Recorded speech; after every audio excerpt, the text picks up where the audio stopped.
Hello friends, welcome back to Rising Mathematics. In this video, we are going to solve exercise question from book Topics in Algebra from chapter 3 Ring Theory. Question is, if D is an integral domain and D is of finite characteristic, prove that the characteristic of D is a prime number. So proof, here D is an integral domain with finite characteristic, say n. Now since n is the characteristic of integral domain D, n is the smallest positive number such that NA is equal to 0 for all elements A in integral domain D. Call this as star. Now our claim is to prove that n is a prime number. For this, suppose n is not a prime number, therefore we can write n as n1, n2, where both n1 and n2 are positive integers and both are not equal to 1. Now consider an element, say R in domain D, such that R is non-zero. Now since R is in integral domain D, therefore R square will be again some element in integral domain D.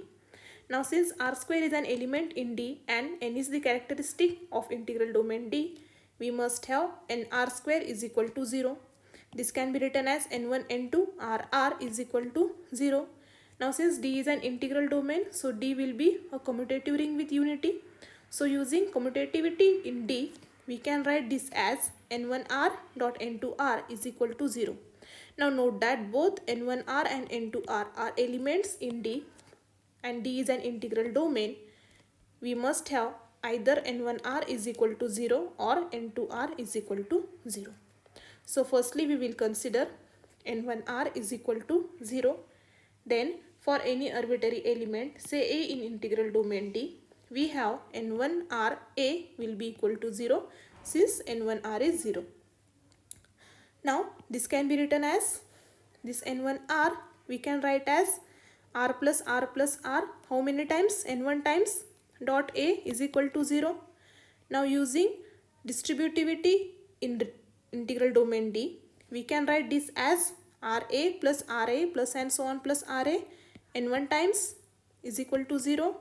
Again using distributivity in D, this can be written as R dot A plus and so on plus A n1 times is equal to 0, which can be further written as R dot n1A is equal to 0, since here we are adding A n1 times. Now we know that R is non-zero element of integral domain D and we have this product is equal to 0 in D. So we must have n1A is equal to 0 in D. Now as A is chosen any arbitrary element in integral domain D, so we must have n1x is equal to 0 for all elements x in integral domain D. Now here we are getting n1x is equal to 0 for all elements x in integral domain D. So the number n1, which is strictly less than n, will be a characteristic of integral domain D. But this will be a contradiction to star.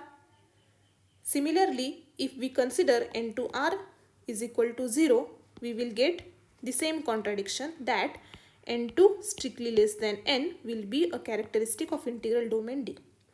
And therefore, n1 cannot be written as n1, n2, that is, this representation is not possible, and so n must be a prime number, and this proves that characteristic of an integral domain D is always some prime number